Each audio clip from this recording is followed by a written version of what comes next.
The Liverpool Daily Post and Echo, in association with Reed in Partnership, present a business debate, the Reed Debate. Well, in Liverpool itself, over the last 3 years, the bed stock in the city has increased by 1,200 rooms. That in itself shows excellent investment into the city, but it also highlights how well the hotel and hospitality sector is developing. And of course, within the hotel itself, we have many aspects of employment. We have finance, we have revenue, we have sales, we have team members employed to work in our bars, our restaurant and our conference and events. So as far as we're concerned, and the city, that the hospitality sector is performing very well. I mean, I'm looking at making a hotel. Look, there's that many hotels now in Liverpool, the jobs are very few and far between. So, yeah, I think it's going to get harder for the young ones as well. Well, Martin, two very contradictory views there. The hotelier, very upbeat, saying that the market is active, plenty of jobs, and yet the woman, Mary Doyle, saying that things were very tough for people like her looking for a job now. It becomes a question of matching what employers want and need and the skills that people have, and bringing those together in an effective way. And I think that is what I mean by the joining up of the skills and employment agenda. However many jobs are created, we need in the city a workforce that's capable of taking those opportunities. Kim, Martin there is saying it's no point in creating the skill base if the jobs don't exist. What's your view of whether those jobs are there at the moment? It's tough, but it's been tougher, certainly in Liverpool. I think with the hotel sector, I'd say it was very healthy at the moment. And we are certainly so where's Mary going wrong then? Well, Mary should contact either Reeds or the Jet Service in Liverpool, and we'll get her a job in the hotel sector. You can guarantee Mary a job? I think we could get Mary a job if Mary was willing to be flexible about her hours and, not expecting a job around the corner. So I would think Reeds would agree that that is one of the most important roles that public sector funding has provided for the people. And because of that, we can redress certain balances. So it's not just matching the best people for the job, it's creating people who will then be seen as the best people for the job or who wouldn't have been without our intervention. Tony, your business, and I'll take your political hat off and talk a little bit about business. Your business trades in Britain, it trades in China and the United States. But if the private sector is to pick up that slack and create the jobs you talked about and quoted Michael Heseltine's figures, trade is going to have to pick up substantially. Is there any sign of that happening? At the moment, yes. The last month's manufacturing figures came out were very positive. We had the strongest data that we've had for many years. What about your own company's sales? Yeah, again, we're growing. New York in September. We were in New York in September. Did you pick up sales there? We did, yes. We're now selling to some of the leading US corporations. Product not only made in China but made in Knowsley as well. So this is what the region needs. It needs more companies, especially in manufacturing, actually taking advantage of the low rate of sterling. Are your export markets growing faster than the UK market? The Chinese business is growing the fastest, as you'd probably expect. The Chinese business will grow by 30% in 2010. China's economy is still growing at nearly 10% a year, and from China we sell to the rest of the world. So, although people say it's a global downturn, there's no downturn still in China. And that's the view from a business based in Kirkby. And over in Birkenhead, Steve, clearly a fast-growing business set up 4 years ago, employing, well, you tell me, how many people are you employing, and what's your expectations for the coming months and years? Well, at the moment in time, we started 4.5 years ago. Our current head count is just over 400.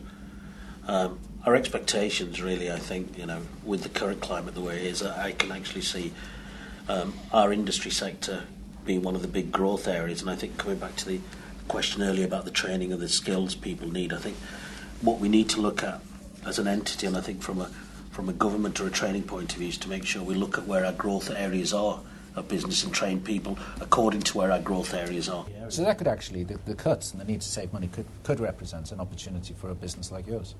Obviously, yeah, and I think one of the key areas for us is to look at how we can do more work with the local government, because we have a vast amount of experience, 150 years of outsourcing experience, where a business like ours from a startup has gone to a large scale because we have efficiencies, and actually go into business and have a look at how we can improve the efficiencies, reduce costs. So if you end up doing contracts for local government, it might be that some of the local government workers who may be about to lose their job next year may find that you're interested in some of them to come and do some work for you. That is one of our key areas.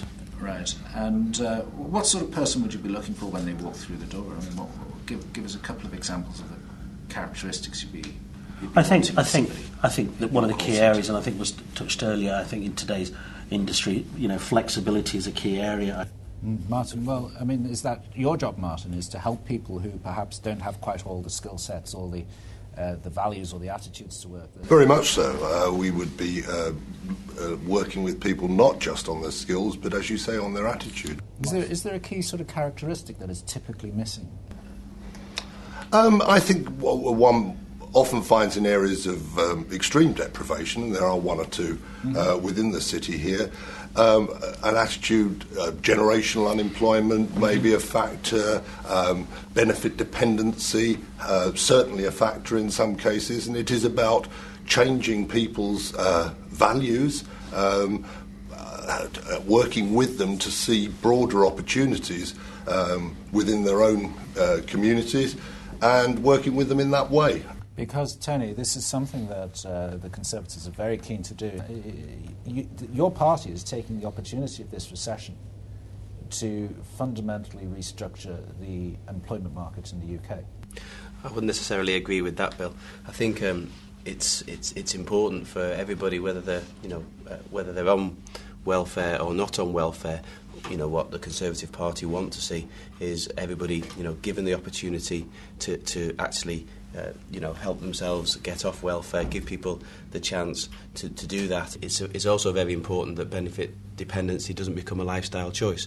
And Alison, I don't suppose you disagree with the idea that people are better off in work. This is not new. Organisations like Reed have been working with people who've been unemployed for the past decade. The advent of the New Deal meant that people were given very real help into work, and there can be a multiplicity of barriers that people might face in entering the labour market. I might be wrong about this. We've learned a lot in the last 10 years about the kind of barriers people face, and we've got to use those learnings to help get us through the recovery. Barriers to getting into work, or is it just that the initiatives of the past 10 years, while Labour were in power, just simply weren't blunt enough to make it happen? And what we've got from the Conservatives now is a more determined approach. I think that's wrong. I think that's really wrong, that where people can work, it's better for them and it's better for society if they do work.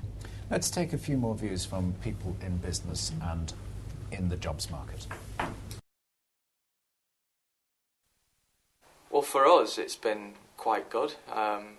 There's a hell of a lot of volunteers that come through to us, and that's how we recruit, and I think it's about putting people forward for opportunities and showcasing opportunities as well, to prove their worth for employment. But I know the sector's actually taken a bit of a hit.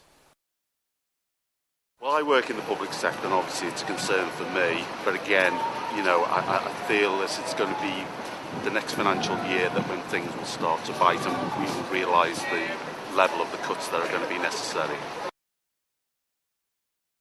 I think it's quite tough, really. I think it's definitely quite hard, especially for part-time jobs. It's quite hard to find something. Well, they're part-time jobs. They're not the end of the world, are they? But no, like for bar work and stuff. There's a lot of bar work around. Yeah, but it's for graduates. It's a tough market to get into. Yeah. People are reducing, especially in the public sector. There aren't as many jobs.